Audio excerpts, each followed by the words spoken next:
오늘 말씀은 그는 우리의 화평이신지라 위대한 선언으로 시작됩니다. He is our peace. 너무 멋있죠? 이 말씀은 그리스도께서 단순히 화평을 만드시는 분이시거나 화평의 방법을 가르쳐 주신다라고 선언한 것이 아닙니다. 그분이 우리의 화평이시다. 이것은 교리가 아닙니다. 이것은 찬송이에요. 찬송. 주께서 우리의 화평 되십니다. 주석책에 이렇게 써 있더라고요. Peace is not a product. Peace is a person. 여러분, 제가 자꾸 이렇게 영어를 쓰면 이제 끝날 때가 된 겁니다.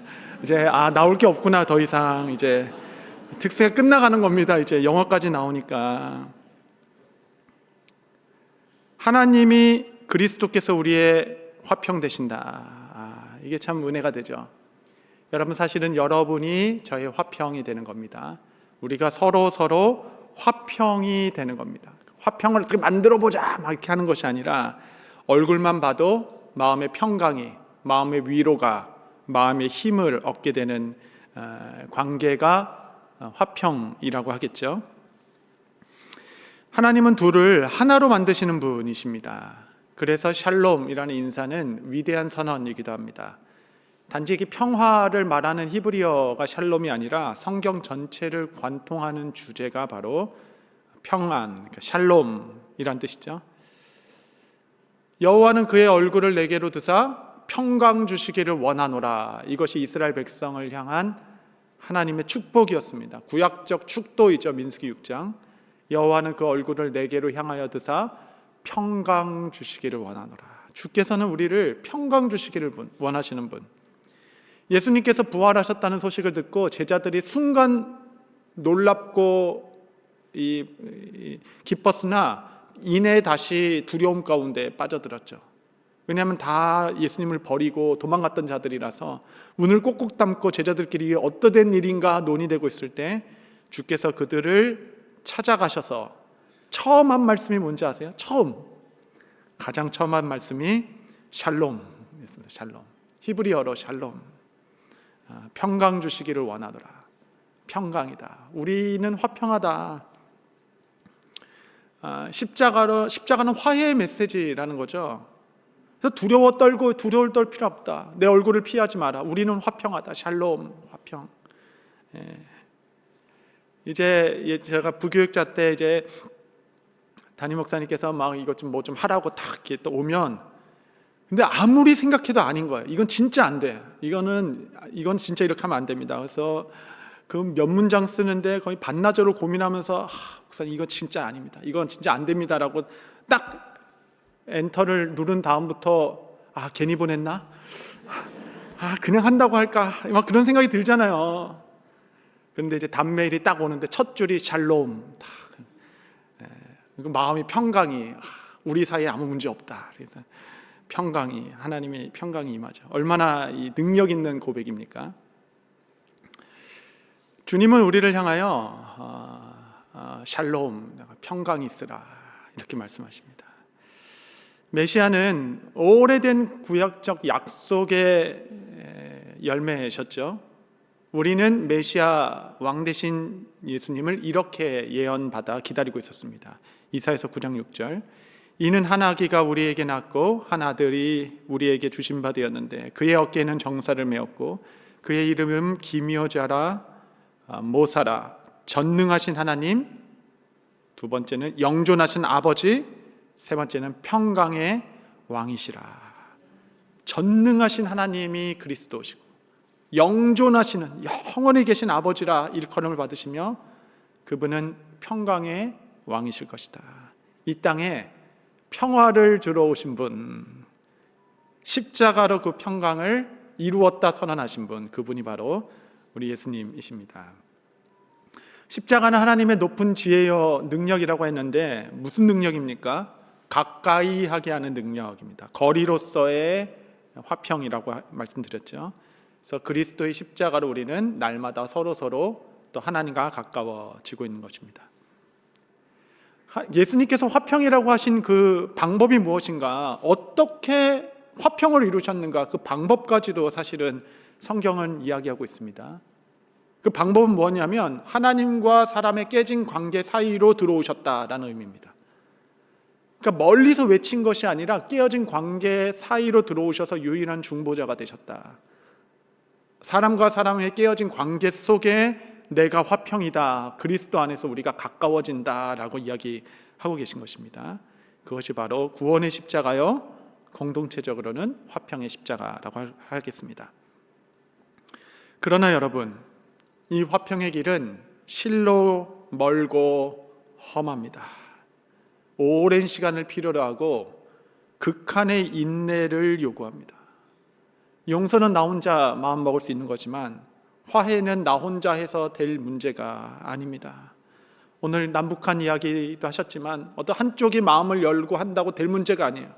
함께 마음을 열고 같이 다가와야 할 수 있는 것이 화해이겠죠. 그래서 나는 용서했다라고 하면서 그 준비도 안 된 사람한테 자꾸 가서 화해하려고 하면 할수록 상처이고 할수록 더 절망에 빠지게 되죠. 그리고 나는 왜 이것도 용서 못하냐, 늘 또 하나님 앞에서도 죄책감 있는 사람들이 많습니다. 결코 그렇지 않습니다. 여러분, 스스로 그렇게 하지 마십시오. 용서라는 것은 나의 준비이고 화평은 하나님의 때를 기다려야 합니다. 때가 참해. 아담과 하와가 범죄하는 그 순간부터, 그 이전부터 하나님께서는 화해를 준비하셨지만 때가 참해. 그 때를 수천 년을 기다리셨어요. 수천 년을. 화해와 화평은 때가 있는 것입니다. 그 때를 받기 위해서 기다리는 거죠. 우리는 어쩌면 한평생 걸리는 과업일 수도 있습니다. 어떤 일들은 세대를 넘어가기도 합니다. 유년 시절 형제들과의 깨진 관계였던 요셉은 한평생 걸려 형제들과 화평하게 되는 것이에요. 다시 형제와 회복하기 위해서 그가 걸린 시간은 근 20년의 시간이 걸렸습니다. 그 20년의 그 화평의 길을 걷기 위하여 뭐 요셉은 그렇다 치고 형제들이 걸었던 길을 생각해 보세요. 형제들. 요셉은 그냥 빠지고 막 했지만 그는 이렇게 무고한 자라서 마음에 가난하진 않았어요. 근데 형제들은 22년 넘게 매우 가난한 마음의 감옥에서 살았죠. 형제들은. 어떻게 그걸 알 수 있냐면 이 나중에 그 형제를 만나서 은잔을 넣고 막 모함을 받고 억울한 일을 딱 당했을 때 그 형제들끼리 자기네 말로 주고받는 말 중에 우리가 20년 전에 우리 동생에게 그렇게 했던 것을 우리가 지금 되받고 있는 거 아니냐라고 얘기했습니다. 20년 동안 크고 작은 일들이 얼마나 많았겠어요. 어렵고 힘든 일이 생길 때마다 이것이 나의 업보구나. 그때 그렇게 해가지고 내가 이렇게 사는 거야. 우리는 이런 운명이야. 이렇게 얘기하면서 살았던 형제들을 생각해 보십시오. 20년 동안. 여러분, 죄의 징벌은 따로 있는 게 아닙니다. 죄의 징벌은 나중에 그냥 한번 팡 터지는 게 아니에요. 죄를 범하는 순간부터 징벌은 시작되는 거예요. 자동적으로. 그 고통 가운데 사는 것입니다. 하늘이 알고 땅이 안다로 얘기하고 하나님이 알고 내가 압니다. 어려움이 있을 때마다 이겨낼 힘이 없어요. 마음이 묶여버렸기 때문에. 이 일들을 해결하는데 20년의 세밀한 인도하심, 하나님께서는 요셉의 삶에 관여하기 시작하시고 형제들의 삶에 관여하기 시작하시고 나라의 기근과 풍년으로 역사를 운행하시면서 큰 합력하여 선을 이룬 섭리 가운데 아름다운 화해가 일어날 수 있도록. 그래서 창세기는 앞에 창조를 떼고 깨진 관계에서 가인과 아벨의 깨진 관계에서 형제들이죠. 형제들이 연합하는 것으로 끝나는 거죠. 이게 창세기의 큰 구속의 흐름입니다. 깨어진 형제가 다시 화합하여 화평, 샬롬, 회복이 되는 것 되시죠. 이 모든 과정을 이루고 있습니다. 숱한 괴로움의 시간과 또 화평의 길은 멀고도 험했다 하겠습니다. 올해 우리 교회에 참 행사가 많고 여러 사역이 많았는데 아마 제가 언젠가 목회를 그만두게 될 텐데 목회를 회고하면서 가장 기억에 남을 명장면 중에 하나가 우리 4대 목사님이 오셔서 함께 예배드렸던 순간일 것입니다. 아마 그렇게 기억할 것 같아요. 여전히 마음이 감동이 있게 됐습니다. 토요일 날 함께 모여서 서로 축복하는 시간이 있었어요.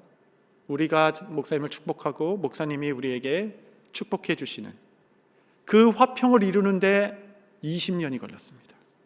20년. 그날 우리가 서로 기도하고 서로 사랑했던 그 감동은 정말 잊지 못할 거예요. 잊지 못할 겁니다. 거기에 참석했던 거의 대부분의 분들이 다 눈물로 그 일들의 증인이 되어 주셨습니다. 그래서 어떤 여자분들이 하도 울어가지고 눈물이 울더니 막 굳어가지고 옆에 있는 분이 툭툭 치면서 아니 자기도 우리 교회 온 지 20년 됐어. 그러니까 그분이 아니요 5년 됐어요. 근데 뭘 한다고 이렇게 울어? 그런 거야. 그러니까 몰라요. 자꾸 이렇게 눈물이 나요. 막 그러면서 화평은 그런 것이죠. 엄청난 그 기쁨과 대단한 정말 환희, 최고의 예배, 창세기의 마지막입니다.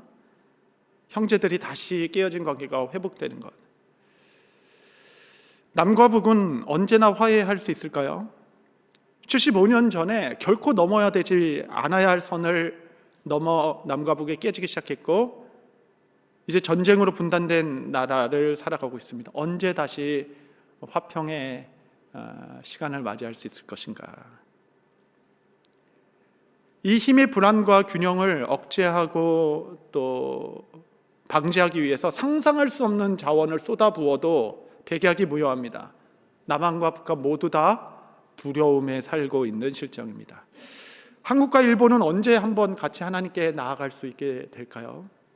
도대체 싸움으로 분립된 두 교회는 같은 예배를 드리고 있는 두 교회가 어떻게 다시 한번 화합할 수 있을까요?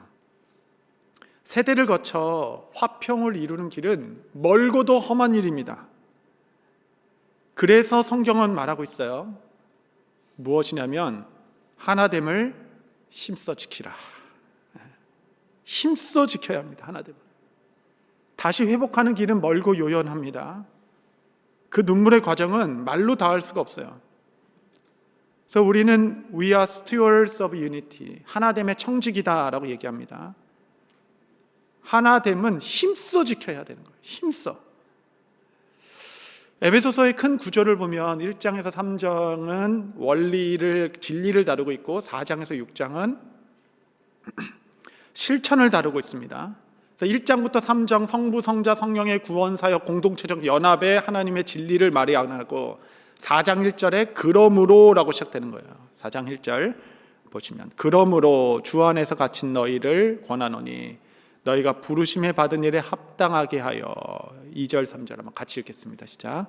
모든 겸손과 온유로 하고 오래 참음으로 사랑 가운데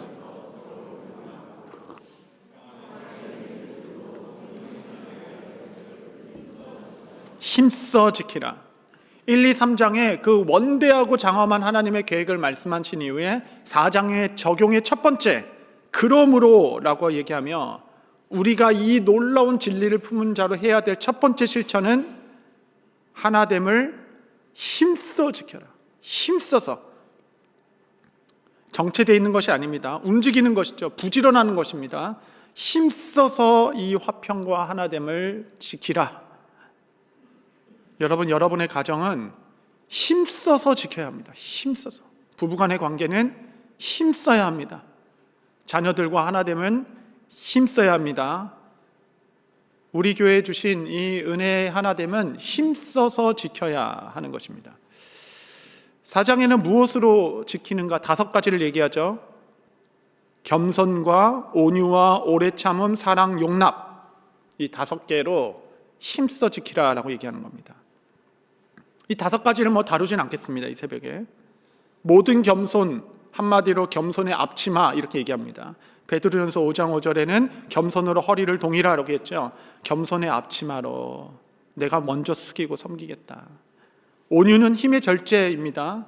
길들여진 힘, 부드러운 강함이라고 하겠죠. 유약한 것이 온유가 아닙니다. 그래서 온유한 자가 땅을 기업으로 얻게 됩니다. 온유한 것은 사자의 송곳니와 같습니다. 그 송곳니가 턱뼈가 얼마나 힘이 강하냐면 뼈까지 우수는 강력한 이빨이 힘이 있는데 그 동일한 이빨로 자기 새끼를 물어서 옮기는데 그 새끼의 목에 상처 하나 남지 않습니다. 힘의 조절이겠죠. 이게 바로 온유함입니다. 세 번째, 오래 참음이죠. 나의 때를 다른 사람에게 강요하지 않는 겁니다. 속전속결이라는 것은 교회의 덕목이 될 수 없습니다. 그의 때를 기다려주는 것이 오래 참음. 용납이죠. 용서가 아니라 용납이 있는 모습 그대로를 좀 받아주는 겁니다. 제 아내가 저한테 어쩜 그렇게 안 변하시냐라고 얘기하면서 아들을 낳고 보니 태어날 때부터 갖고 태어났구나. 가지고 태어나는 거구나. 어쩜 가르쳐주지도 않는데 똑같이 하는지. 그냥 받아주는 거죠. 이렇게 태어났으니 사랑 모든 것의 시작이고 모든 것의 완성됩니다. 이 5가지로 힘써 지키라. 우리에게 주신 이 하나됨의 은혜를 힘써 지키시는 저와 여러분 되시기를 바랍니다. 가정도 부부생활도 남북 간의 전쟁처럼 넘지 말아야 될 선이 있죠. 결코 넘지 않는 거예요. 그 안에서 분을 품어도 하루를 넘기지 아니하고 사랑과 용납 가운데 오래 참음 가운데 하나됨을 힘써 지키는 것, 그것이 화평의 길을 걷기 이전에 성경이 우리 가운데 하시는 말씀이겠습니다. 이 5가지 모두는 하나님의 성품이죠. 이제 우리는 40일 특세의 결론 부분으로 가고 있습니다. 이 40일 전체의 주제는 영광으로 물든 교회입니다. 영어로 먼저 졌는데 영어로는 영광으로 옷 입은 교회였어요. 근데 이제 그것이 물든 교회라는 더 좋은 번역이 됐습니다. 영광으로 물든 교회를 위하여 우리가 40주야를 달리고 있는데 하나님의 영광이 무엇인가요? 영광이 뭔가? 하나님의 영광이 충만하게 임하게 하옵소서. 우리는 기도할 때마다 하고 노래하고 찬양하는데 그 영광이 뭔가요? 그래서 영광이 우리 민족 가운데, 교회 가운데, 열방 가운데 주의 영광이 충만하게 하옵소서. 그러면 이제 마음이 막 이렇게 감동이 오는데, 그렇다면 무엇이 가득했을 때 우리는 하나님의 영광이라 하는가? 그 내용과 정의를 이렇게 명확하게 하지 못하면 이게 구호가 되기 쉽습니다. 그러니까 영광의 정의는 누가 뭐라고 해도 하나님의 임재겠죠. 하나님의 임재로 충만하게 해달라, 하나님이 여기 충만히 거하시게 해달라, 그런 의미이겠습니다. 영광의 사전적 의미는 위엄, 광채, 무게 이런 뜻이죠. 그런데 여러분, 구약의 한 사람이 겁도 없이 하나님의 영광을 보여주십시오 라고 외친 사람이 있어요. 광야의 모세였죠. 하나님의 영광을 보여주세요 라고 기도했어요. 하나님께서 알았다 라고 얘기하셨습니다. 그리고 그를 바위 위에 가서 홀로 서 있으라 라고 말씀하셨어요. 출애굽기 33장 17절 18절 보면 여호와께서 모세에게 이르시되 내가 말하는 일도 내가 하리니 너는 목전에 은총을 입었고 내 이름으로도 너를 알미니라. 모세가 이르되 원하건대 주의 영광을 내게 보이소서. 그러니까 영광을 좀 보여달라라고 얘기합니다. 대단한 기도였죠. 그 뒤에 내용 보면 내가 얼굴은 보여줄 수 없고 너는 내 등을 볼 거야 이렇게 얘기합니다. 내 등은 볼 거다 이렇게 얘기합니다. 그래서 그 응답으로 34장에 하나님께서 그의 영광을 그에게 보여주셨죠.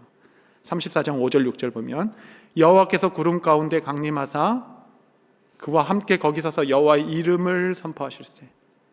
여호와께서 그의 앞으로 지나가시며 선포하시되 여호와라 여호와라 자비롭고 은혜롭고 노하기를 더디하고 인자와 진실이 많은 하나님이라.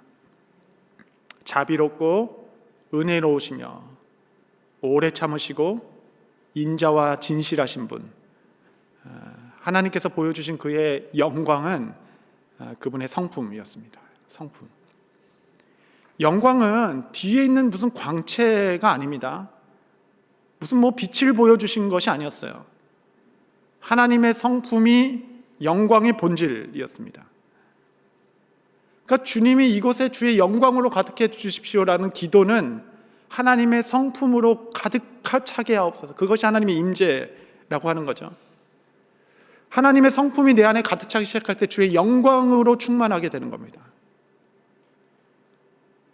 그래서 하나님의 그 오래 참으심과 그 진실되심과 인자와 은혜와 그 자비, 에베소서라고 얘기한다면 모든 겸손의 앞치마를 두르고 온유함과 조절된 힘을 가지고 오래 참음으로 나의 때를 강요하지 아니하고 용납과 사랑으로, 여러분 이것들이 영광의 그 빛의 색깔들입니다.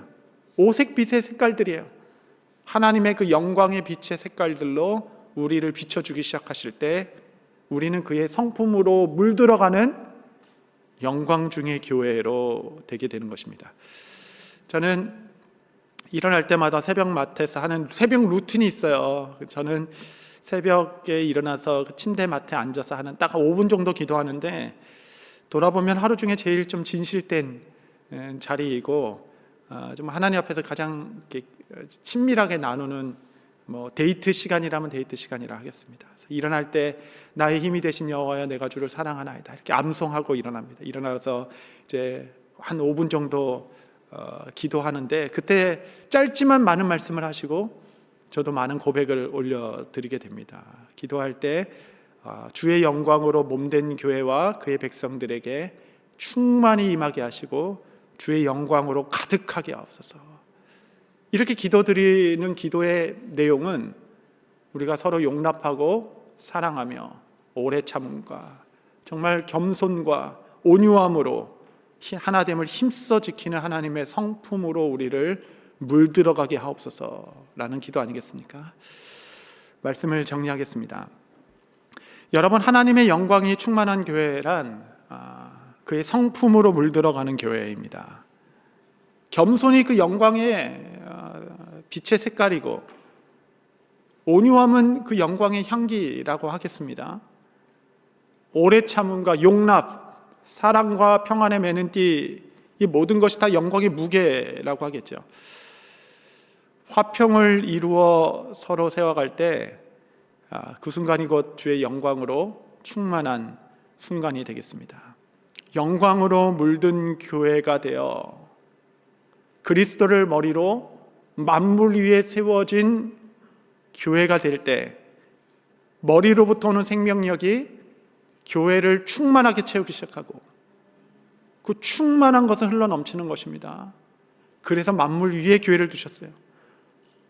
예수 그리스도로 충만하여 그 성품과 사랑이 우리로부터 흘러넘쳐 만물 가운데로 흘러내려가기 시작할 때 온 만물이 예수 그리스도의 충만으로 채워지는 하나님의 구원의 완성, 하나님께서 한 몸 된 교회를 축복하시고 그곳에 예수 그리스도를 충만히 채우시며, 이 새벽에 간절히 기도하는 것은 주의 영광으로 충만케 하시어 하나님의 아름다운 성품이 우리의 삶 가운데 흘러넘치게 하옵소서. 간절한 기도의 새벽이 되시기를 바랍니다.